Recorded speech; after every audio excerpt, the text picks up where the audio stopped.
Well, just kind of hanging out in the backyard here with a side yard, surrounded by tons of leaves, and I wanna be grumpy because winter's coming, and it's not my favorite season. But God did promise us 4 seasons, so who am I to complain?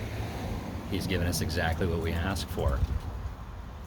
Kind of think about that one a little bit. Giving us exactly what we asked for, giving us exactly what He promised He'd give us.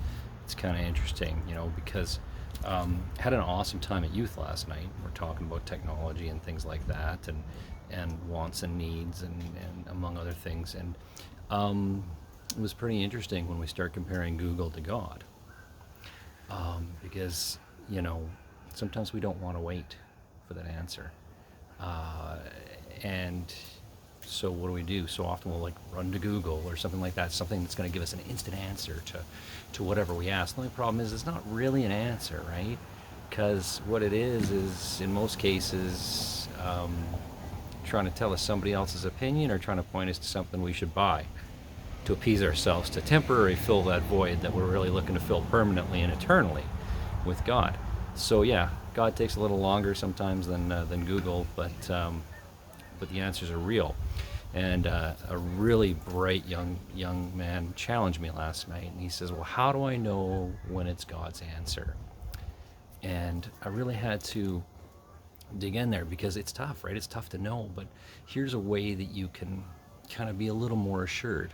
See, the more time we spend with God, the more time we spend in His Word, the more time we spend in prayer, the more time we dedicate and commit our ways to Him, the more we will recognize His voice. So we'll get lots of answers. The devil's always whispering answers in our ears too, right? But if we spend time with God and we learn to know Him and learn to understand Him and learn to know His ways as best as we can, as we hear those answers, as we hear the answers to our questions, as the answers come in whatever form they're going to come in, we'll have a greater grasp as to what's the right answer and what's the wrong answer, what's the right way and what's the wrong way.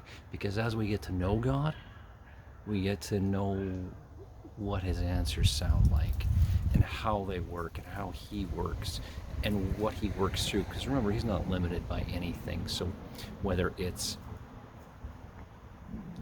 that kind of still small voice, whether it's somebody put in front of you with the right answer,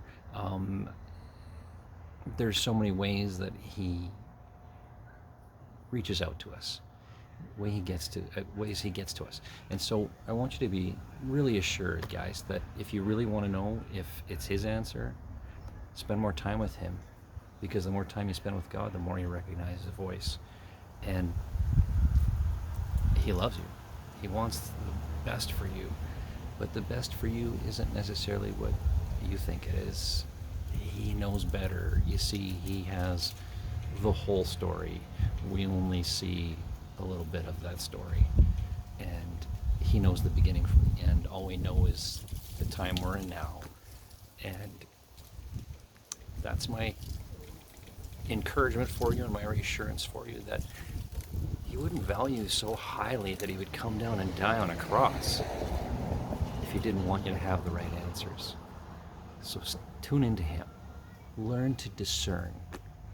And the best way to learn that is to spend time with Him. God bless you all. We'll see you on Friday, and looking forward to it.